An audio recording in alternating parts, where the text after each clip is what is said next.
ناگزیر۔ میں انجینئر نعمان اختر صاحب سے درخواست کروں گا کہ داعی اللہ کے موضوع پر وہ سیرت سے ہماری رہنمائی فرمائیں۔ جی اعوذ باللہ من الشیطان الرجیم، بسم اللہ الرحمن الرحیم۔ ساتھیو، اس وقت تو پہلی بات تو بنیادی یہ ہمیں پتہ چلی کہ یہ جو وصف اس وقت بیان ہو رہا ہے دعوت اللہ یا داعی اللہ بننا، تو یہ تو ایک دینی فریضہ ہے کہ جو کہ مجھ پر اور آپ پر اور ہم سب پر عائد ہوتا ہے۔ اس حوالے سے نبی کریم صلی اللہ علیہ وسلم کی جو احادیث مبارکہ ہیں اس میں ترغیب اور تشویق کا بھی انداز ہمیں ملتا ہے، اور اس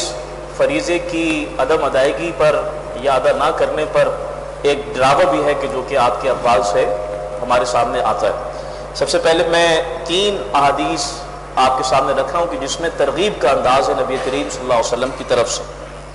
اور یہ بھی بات ذہن میں رکھیں کہ اس وقت جو بھی یہ تعلیمات ہمارے سامنے آ رہی ہیں یہ ایک تذکیری نوعیت کے اعتبار سے ہیں۔ بہت ساری باتیں اس میں احادیث آیات وہ ہم دروس میں سنتے رہتے ہیں، لیکن تذکیر یاد دہانی ضروری ہے، اور یہ ساری گفتگو تذکیری نوعیت کی ہے۔ پہلی حدیث ہے مسلم شریف کی، اللہ کے رسول صلی اللہ علیہ وسلم نے ترغیب اور تشویق کا انداز اپنایا ہے، اور یہاں پر اگر میں یہ کہوں کہ کون، یعنی اگر ہم یہ چاہتے ہیں کہ ایک نیک عمل کرنے والے کے اجر کو ہم پالیں تو اس کے لیے ہمیں کیا کرنا ہوگا؟ اس کو خیر کی جو ہے وہ تلقین کرنی ہوگی، دعوت اللہ اس کی طرف جو ہے وہ اس کو بلانا ہوگا۔ اس حوالے سے آپ نے فرمایا کہ من دل علی خیر فلہ مثل اجرہ فاعلہ، جس شخص نے کسی کی رہنمائی کی خیر کی طرف تو اس شخص کو نیک عمل کرنے والے کے اجر کے مطابق یا اس کے برابر اللہ سبحانہ و تعالیٰ اس کو بھی اجر عطا فرماتے ہیں۔ کس کو فرماتے؟ کہ جس نے اس شخص کی رہنمائی کی خیر کی طرف۔ یہ ہے اصل میں دعوت اللہ کا جو بھی منصب کہ جو اس عمل کو کرنے والے کو حاصل ہوتا ہے۔ اسی طرح سے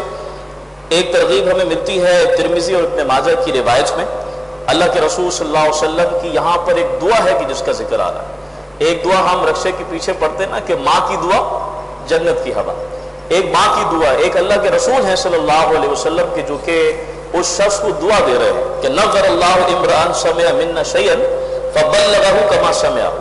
کہ اللہ اسے سرسبز و شاداب رکھے، اسے خوش و خرم کر دے کہ جو ہم سے کوئی بات سنے اور اسے من و عن ایز اٹ از آگے پہنچا دے۔ تو اللہ تعالی ہمیں بھی اس حدیث کا مصداق بنا دے، داعی اللہ بننے کی ہمیں بھی توفیق نصیب فرما دے۔ اسی طرح سے ایک ترغیب ہمیں مل رہی ہے بخاری اور مسلم کی روایت ہے، اور یہ بھی ہمارے سامنے حدیث کافی آتی رہتی ہے۔ ایک دفعہ حضرت علی رضی اللہ تعالیٰ عنہ کا کندھا پکڑ کر اللہ کے رسول صلی اللہ علیہ وسلم نے فرمایا کہ علی، اگر تمہاری وجہ سے ایک شخص بھی رائے ہدایت پر آ گیا، اللہ کی طرف آ گیا، تو وہ تمہارے لیے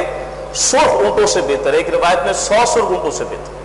تو یہ اصل میں کہ ہم خیر کی طرف بلا کر اپنے لیے بہت سارا سامان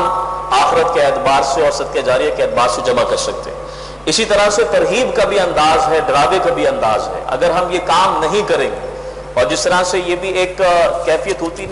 ہے نا کہ اگر ہم یہ چیز پتہ چل جائے کہ ہمارے اندر کیا کمی اور کوتاہی اور اس کو ہم اوور کم کرنے کی کوشش کریں تو یہ ایک ہیلدی سچویشن ہوتی ہے۔ تو اس وقت ہمارے اندر یہ کیفیت ہے بحیثیت مجموعی کہ یہ دعوت کا کام آگے نہیں بڑھ، تو لہٰذا یہ ہے کہ یہ ترغیب، یہ ایک جذبہ ان احادیث کے ذریعے سے ہمارے اندر جو ہے وہ پیدا ہوتا ہے۔ لیکن اگر ہم نہیں کریں گے اس منصب کو سمجھنے کے بعد تو پھر وہ ترغیب بھی ہے۔ ترمذی کی روایت میں اللہ کے رسول صلی اللہ علیہ وسلم فرماتے ہیں، بڑا ایک جلالی انداز ہے کہ قسم ہے اس ذات کی، اس ذات پاک کی کہ جس کے قبضے میں میری جان ہے، لوگوں تم پر لازم ہے کہ تم نیکی کا حکم دیتے رہو اور برائی سے روکتے رہو، ورنہ کیا ہوگا اگر یہ تم نے کام نہیں کیا دعوت کا، ورنہ اللہ تم پر اپنا عذاب بھیجے گا، پھر تم اللہ سے دعائیں کرو گے لیکن وہ تمہاری دعائیں قبول نہیں کرے گا۔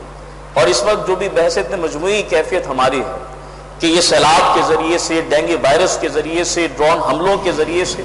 اور یہ کہ یہ ٹارگٹ کلنگ کے ذریعے سے جو یہ عذاب ہم پر مسلط ہیں، اس کی اصل وجہ کیا ہے کہ جو فنکشن ہمارا لگایا گیا تھا وہ ہم اس کو ادا نہیں کر رہے، وہ امر بالمعروف و نہی عن المنکر ہم انجام نہیں دے رہے کہ جس کی وجہ سے یہ عذاب ہم پر آ رہے ہیں۔ اسی طرح سے اگر ہم یہ سمجھے بیٹھیں کہ ہم نیک ہو گئے اور دوسروں کو اللہ کی طرف بلانے کی کوئی ضرورت نہیں، تو یہ نیکی ذاتی وہ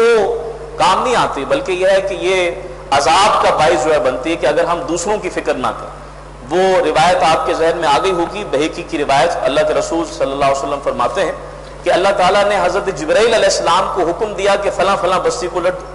تو کون سفارش لے کر آ رہے ہیں ایک شخص کی؟ حضرت جبرائیل علیہ السلام، کہ اللہ اس بستی میں ایک ایسا شخص ہے کہ جس نے پلک جھپکنے میں آپ کی نافرمانی نہیں کی، اتنا عبادت گزار۔ تو اللہ کے رسول صلی اللہ علیہ وسلم فرماتے ہیں کہ اللہ تعالیٰ کیا فرماتا ہے کہ اس پر بھی الٹو اور بقیہ بستی والوں پر بھی الٹنا۔ کیوں؟ فرمایا کہ فَإِنَّ وَجْهَهُ لَمْ يَتَمَّارْ فِي سَاعَةٍ قَطْ، کہ میری وجہ سے اس کے پیشانی پر کوئی، یعنی اس کے چہرے پر کوئی تغیرات ہی نہیں آئے، کوئی اس کا چہرہ متغیر نہیں ہوا کہ میرے احکامات اس کے سامنے ٹوٹتے ہیں لیکن وہ اپنے آپ کو مانچنے میں لگا۔ اور دنیا میں بھی اگر کوئی ایسا کام کرتا ہے کہ صرف اسے اپنی فکر ہوتی ہے دوسروں کو نہیں ہوتی، ہم کیا کہتے ہیں کہ یہ سیلفش انسان ہے، یہ خود غرض انسان ہے۔ لہٰذا یہ ہے کہ اس میں ہمیں اپنی بھی فکر ہوگی، اور یہ ہے کہ اپنے آپ کو بھی درست رکھنے کے لیے معاشرے کو درست کرنا یہ ایک لازم ملزوم شے ہے۔ اللہ تعالی ہمیں داعی اللہ بننے کی توفیق نصیب فرمائے، اور ہم بھی یہ دیکھتے ہیں کہ ہم سے تقاضا مدرس بننے کا نہیں اصل میں، بلکہ داعی، یعنی انیشل اسٹیج پر داعی اللہ بننے کا تقاضا ہے۔ اللہ تعالیٰ وہ صفات بھی ہمیں نصیب فرمائے، اور اس کے اندر اس کام کے لیے ایک جذبہ اور ایک تڑپ ہمارے اندر پیدا کرنے کی ہمیں توفیق نصیب فرمائے۔ جزاکم اللہ خیر۔